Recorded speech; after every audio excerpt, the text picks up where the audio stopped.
আসসালামু আলাইকুম। সুপ্রিয় দশম শ্রেণীর শিক্ষার্থীবৃন্দ, তোমাদের অনলাইন ক্লাসে স্বাগত জানাচ্ছি। আমি মোহাম্মদ রবিউল ইসলাম, মুসলিম বিজয় স্কুল অ্যান্ড কলেজ। প্রিয় শিক্ষার্থীরা, এই প্যান্ডামিক পিরিয়ডে আশা করি তোমরা নিরাপদে আছো এবং সুস্থ আছো, এবং আমাদের সুস্থ থাকার জন্য যে যুদ্ধ, সেই যুদ্ধ চালিয়ে যেতে হবে। প্রিয় শিক্ষার্থীরা, আমরা মানুষ, সৃষ্টির সেরা জীব, সুতরাং আমাদের বেঁচে থাকার জন্য, ভালো থাকার জন্য, নিজেকে শ্রেষ্ঠত্ব প্রমাণ করার জন্য আমাদেরকে অনেক কিছু মেনেই চলতে হয়। সুতরাং আমাদেরকে এই প্রেক্ষাপটে আমাদেরকে অনেক কিছুই বিধিনিষেধ মেনে চলা প্রয়োজন। প্রিয় শিক্ষার্থীরা, আমি এর পূর্বে মানুষ কবিতাটি কবি কাজী ইসলামের কবি পরিচিতি নিয়ে আলোচনা করেছিলাম। প্রিয় শিক্ষার্থীরা, আমরা আজকে মানুষ কবিতা নিয়ে আজকে কথা বলবো। প্রিয় শিক্ষার্থীরা, আমি প্রথমে যে কথা বলছিলাম, যে আমরা মানুষ, আমাদের সবচেয়ে বড় পরিচয় হচ্ছে আমরা একজন মানুষ। এটি হচ্ছে মানুষের সবচেয়ে বড় পরিচয়। আর কাজী নজরুল ইসলাম একজন সাম্যবাদী কবি হিসাবে তিনি সেই কথায় আমাদেরকে চোখে আঙ্গুল দিয়ে দেখিয়ে দিয়েছেন। এবং আমাদের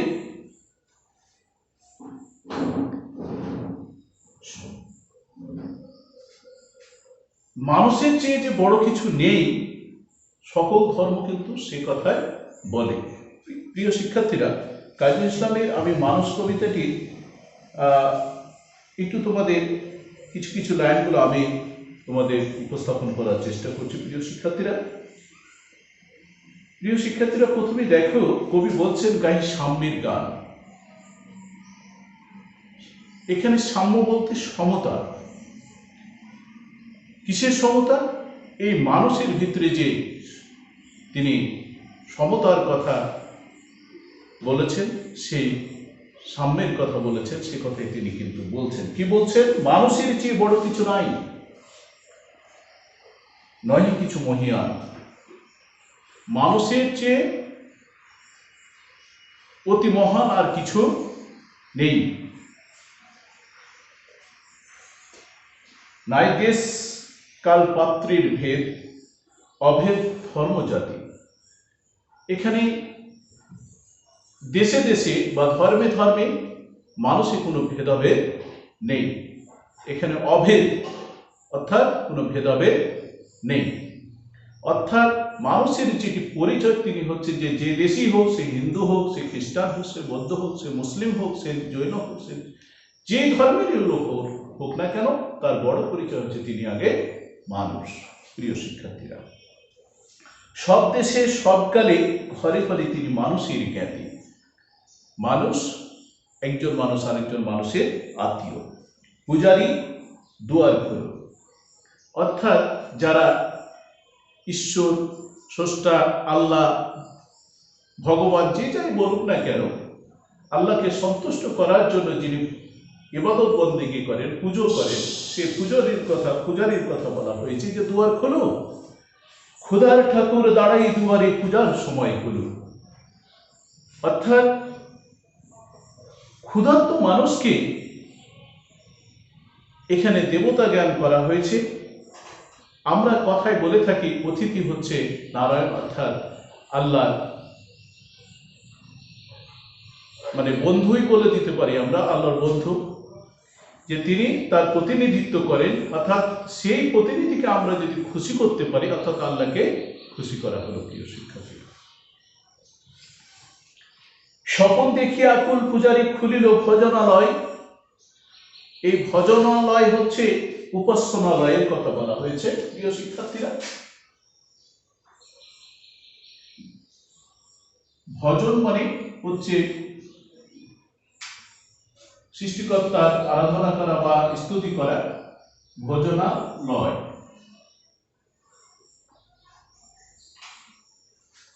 এখানে প্রিয় শিক্ষার্থীরা, আমরা বানানোর ক্ষেত্রে একটু সবসময় সতর্ক থাকবো, নাহলে ভুল হয়ে যাবে।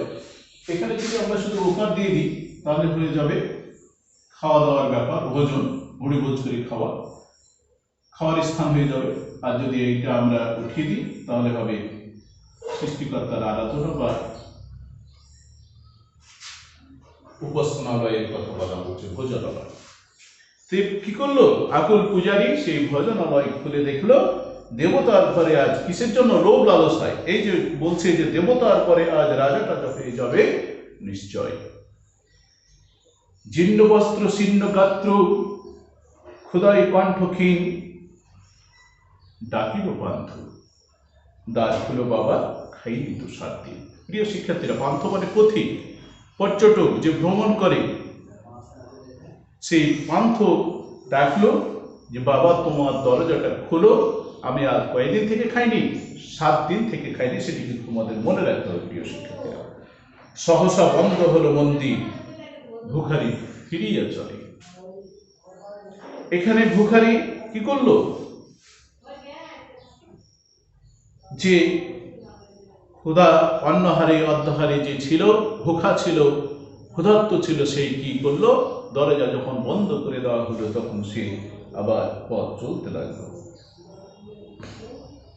তিমিরে রাত্রি পথ জুড়ে তার ক্ষুধার মানিক জলে, অর্থাৎ তার জঠর জ্বালা ক্ষুধার যন্ত্রণায় চলতে থাকে।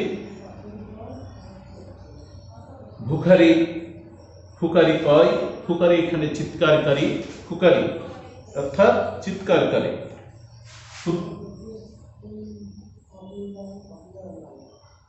ফুকারি অর্থাৎ চিৎকারকারী, চিৎকার করে এমন। প্রিয় শিক্ষার্থীরা, এখানে ভিখারি তারপরে ফুকারি, ফুকারি শব্দটি কিন্তু এই কবিতায় 4 বার এসেছে। ফুকারি, ভিখারি শব্দটি এসেছে কবার? 4 বার উচ্চারণ হয়েছে, 4 বার। প্রিয় শিক্ষার্থী, এটা মনে রাখতে হবে, পরীক্ষায় আসে ছোট ছোট প্রশ্ন হিসাবে। ওই মন্দির পূজারীর হাই দেবতা তোমার রায়। এখানে কবি সেই ভিখারির কণ্ঠ দিয়ে এখানে বলছে যে ওই মন্দির, ওই মসজিদ গুলো হচ্ছে কার? ওই পূজারীর। খোদা তোমার নয়। মসজিদে কাল সিরনি আসিল। সিরনি হচ্ছে এখানে গোস্ত রুটি দেওয়া হয়, সেটিকে সিরনি বলা হয়। অঢেল গোস্ত রুটি কি ছিল? অঢেল মানে খুব বেশি, বেশি হয়ে গেছে। কি? গোস্ত আর রুটি, মনে রাখতে হবে। বাঁচিয়া গিয়াছি। কে হেসে কুটি কুটি হয়েছে? মোল্লা সাহেব হেসে তাই কুটি কুটি, মনে রাখতে হবে প্রিয় শিক্ষার্থীরা। কে হেসে কুটি কুটি হয়েছিল? মোল্লা সাহেব। কে কুটি কুটি হয়েছিল? মোল্লা, যিনি মসজিদে ইমাম। এই মোল্লা সাহেব কি করেছেন? হেসে কুটি কুটি হয়েছেন, খাবার বেশি হয়ে গেছে তাই। এমন সময় এলো মুসাফির গায়ে আজারির চিন। চিন এখানে হচ্ছে চিহ্ন। আজারি কথাটি এসেছে রুগ্ন বা ব্যথিত। রুগ্ন ব্যথিত সেই মানুষটি যখন তার সামনে এসে হাজির হলো, তাকে বলল, কি বলছে? বলে, বাবা আমি ভুকা ফাঁকা আছি, আজ নিয়ে 7 দিন। আজকে ভুখা অর্থাৎ অনাহারে আছে কতদিন? 7 দিন। প্রিয় শিক্ষার্থীরা, এটি কিন্তু মনে রাখতে হবে। তেরিয়া হইয়া হাঁকিল মোল্লা। তেরিয়া শব্দটি কিন্তু তোমাদের মনে রাখতে হবে, উদ্ধত ভাবে, উগ্রভাবে। তেরিয়া, এগুলো কিন্তু পরীক্ষায় আসে প্রিয় শিক্ষার্থীরা। তেরিয়া উগ্রভাবে, উগ্রভাবে, উদ্ধতভাবে, এগুলো বহুপদী প্রশ্ন হিসাবে আসে প্রিয় শিক্ষার্থীরা। উগ্রভাবে, উদ্ধতভাবে, ক্রুদ্ধভাবে, এটিও এসেছে। ক্রুদ্ধ,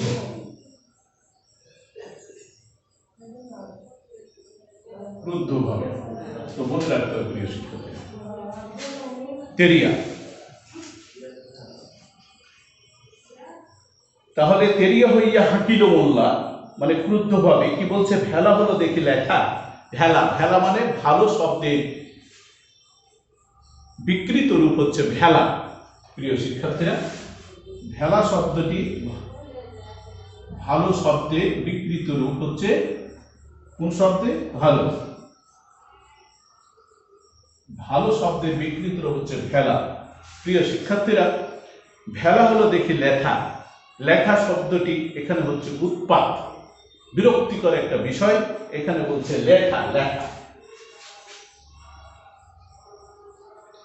লেখা মানে উৎপাত, লেখা। এগুলো একটু মনে রাখতে হবে প্রিয় শিক্ষার্থীরা। ভুকা আছো মরবো ভাগাড়ে গিয়ে, নমাজ পড়িস বেটা। এই যে মন্দিরের পুরোহিত, মসজিদের মোল্লারা ধর্মকে পুঁজি করে, ধর্মকে মানুষকে ঘায়েল করার জন্য তারা ধর্মকে কি করলো? ব্যবহার করছে প্রিয় শিক্ষার্থীরা। কিন্তু ধর্ম সে কথা বলে না। ভুখারি কহিল না বাবা, হাঁকিল মোল্লা, হাঁকিল তাহলে সারা, সোজা পথ দেয়, গোস্ত রুটি নিয়ে মসজিদে দিল তারা। প্রিয় শিক্ষার্থীরা, ভুখারি ফিরিয়া চলে, চলিতে চলিতে বলে, ৮০টা বছর কেটে গেল প্রভু, আমি ডাকিনি তোমায় প্রভু, আমার ক্ষুধার অন্ন তা বলে বন্ধ করেনি প্রভু। তাহলে পান্থ বা ভিখারি বা পথিকের বয়স কত ছিল প্রিয় শিক্ষার্থীরা? ৮০ বছর। এটি মনে রাখতে হবে প্রিয় শিক্ষার্থীরা, ৮০ বছর। তো প্রিয় শিক্ষার্থীরা, এগুলো ছোট ছোট শব্দ তোমাদের বহুপদী বা বহু নির্বাচনী প্রশ্ন হিসাবে পরীক্ষায় আসবে। তোমাদের এগুলো মনে রাখতে হবে যে পথিকের বা ভুখারির বা পান্থর বয়স কত ছিল। কিভাবে বুঝলাম? পান্থ নিজে বলছেন যে ৮০টা বছর কেটে গেল, আমি ডাকিনি তোমায় প্রভু, আমার ক্ষুধার অন্ন তা বলে বন্ধ করেনি প্রভু।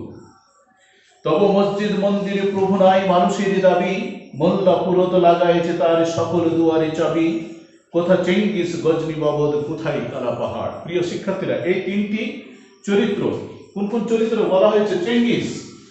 প্রিয় শিক্ষার্থীরা, মনে রাখতে হবে, চেঙ্গিস, গজনি বাবদ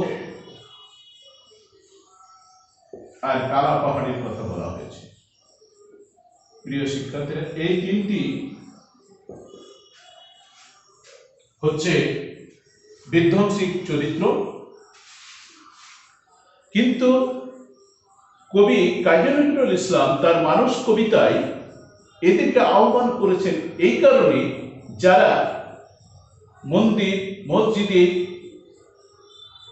মানুষকে যে গোস্ত রুটি বেশি হয়েছে সেটা দিয়ে যারা সেবা করে না, যারা ওই মসজিদ মন্দিরে যারা তালা লাগাইছে, ধর্ম ব্যবসায়ীদের বিরুদ্ধে মানে কঠোরভাবে হস্তক্ষেপ করার জন্য, তাদেরকে ধ্বংস করার জন্য কবি এই বিধ্বংসী চরিত্র বা নেতিবাচক চরিত্র চেঙ্গিস এবং গজনি মাহমুদ এবং কালা পাহাড়কে আহ্বান জানিয়েছে। প্রিয় শিক্ষার্থীরা, এখন কি বলছে?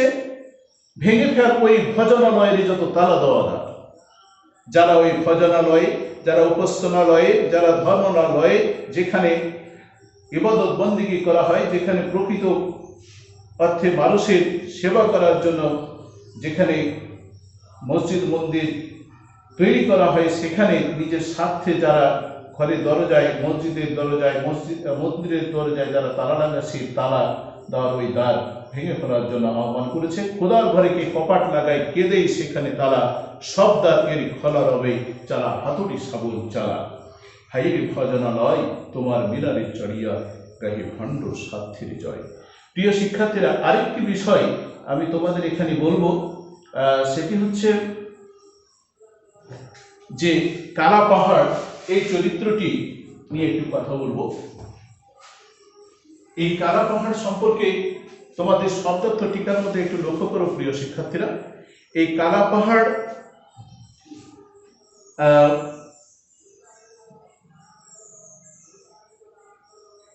এর প্রকৃত নাম এখানে এসেছে প্রকৃত নাম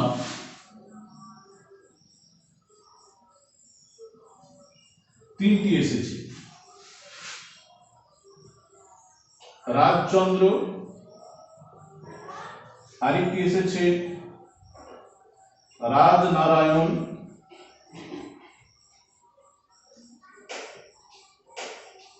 আরেকটা হচ্ছে রাজচন্দ্র। রাজচন্দ্র, রাজকৃষ্ণ, রাজনারায়ণ, রাজকৃষ্ণ। প্রিয় শিক্ষার্থীরা, এখন এই সম্পর্কে একটি প্রশ্ন হয় বহুপদী। আরেকটা বিষয় প্রশ্ন হয়, সেটি হচ্ছে কি যে তিনি কোন ধর্মে বিশ্বাসী ছিলেন। তিনি প্রথমত ছিলেন ব্রাহ্মণ, হিন্দু ব্রাহ্মণ, পরে তিনি ইসলাম ধর্ম গ্রহণ করেন, এই কথাও আমরা পেয়েছি। এখানে আরেকটি বিষয়, এই এই যে কালা পাহাড়ের প্রকৃত নাম হচ্ছে, এই কালা পাহাড়ের প্রকৃত নাম রাজচন্দ্র, কোনো কোনো সময় রাজনারায়ণ বা রাজকৃষ্ণ, এই নামে কিন্তু তিনি পরিচিত ছিলেন। এখান থেকে একটা প্রশ্ন হতে পারে প্রিয় শিক্ষার্থীরা। আরেকটা বিষয়, গজনী মাহমুদের কথা বলা হয়েছে। গজনী মাহমুদ তিনি 17 বার কিন্তু ভারতবর্ষ আক্রমণ করেন, এটিও কিন্তু প্রায় পরীক্ষায় আসে প্রিয় শিক্ষার্থীরা। তাহলে আমি প্রথমে বলেছি যে চেঙ্গিস খান, গজনী মাহমুদ এবং কালা পাহাড়, এই তিনটি চরিত্র হচ্ছে নেতিবাচক অর্থাৎ বিধ্বংসী চরিত্র। কবি এই কবিতায় তাদেরকে আহ্বান করেছেন। এই কারণে যারা মসজিদ মন্দিরের তালা লাগায়, সেই মসজিদ মন্দিরের তালা ভাঙার জন্য অর্থাৎ এই অনিয়মের বিরুদ্ধে তাদেরকে মানে সেই অনিয়ম ভেঙে ফেলার জন্য তাদেরকে আহ্বান করা হয়েছে প্রিয় শিক্ষার্থীরা। তো এই কবিতায় কবি যে কথা বলছেন যে তিনি সাম্যের গান গেয়েছেন, এই সাম্যের গানই হচ্ছে এই কবিতার শিক্ষণীয় দিক প্রিয় শিক্ষার্থীরা। আরেকটি বিষয়, যে তিনি যে সাম্যবাদী কাব্যগ্রন্থ থেকে এই মানস কবিতাটি সংকলিত হয়েছে, এটিও কিন্তু তোমাদের মনে রাখতে হবে প্রিয় শিক্ষার্থীরা। তো আমি আবারও বলছি যে মানুষের চেয়ে বড় কিছু নেই, বড় কিছু হতে পারে না। সকল ধর্মের এই এক কথা, সবার উপরে মানুষ সত্য, তাহার উপরে নাই। বড় চণ্ডীদাসের এই কথার মধ্য দিয়ে কবি কাজী নজরুল ইসলামও একই কথা অন্যভাবে উপস্থাপন করেছেন যে মানুষের চেয়ে বড় কিছু নেই, বড় কিছু হতে পারেও না ধর্ম, সেই কথা বলে প্রিয় শিক্ষার্থীরা। প্রিয় শিক্ষার্থীরা, আমি তোমাদের এই অতি মহামারী বা করোনা মহামারীর এই সময়কালে তোমাদের নিরাপদে থাকার আহ্বান জানিয়ে অবশ্যই হ্যান্ড স্যানিটাইজার বা হ্যান্ড ওয়াশ দিয়ে আমরা খাওয়া দাওয়া বা নাকে মুখে চোখে হাত দেওয়ার পূর্বে অবশ্যই হ্যান্ড স্যানিটাইজার বা হ্যান্ড ওয়াশ দিয়ে আমরা অবশ্যই হাত ধুয়ে ফেলবো এবং সামাজিক যে দূরত্ব সেটি মেনে চলবো। এই আশাবাদ ব্যক্ত করে তোমরা বাড়িতে যারা এসএসসি পরীক্ষা দিবে 2022 সালে, সেই প্রস্তুতি গ্রহণ করো। নিশ্চয়ই তোমরা খোঁজ খবর রাখছো যে এবছরে অবশ্যই কিছু না কিছু পরীক্ষা হবে, সুতরাং সেইভাবে প্রস্তুতি নাও। এই আশাবাদ ব্যক্ত করে আমি সকলের সুস্বাস্থ্য কামনা করে আজকের মতো এই অনলাইন ক্লাস সমাপ্তি টানছি। আল্লাহ হাফিজ। বাংলাদেশ চিরজীবিত হোক। ধন্যবাদ সবাইকে।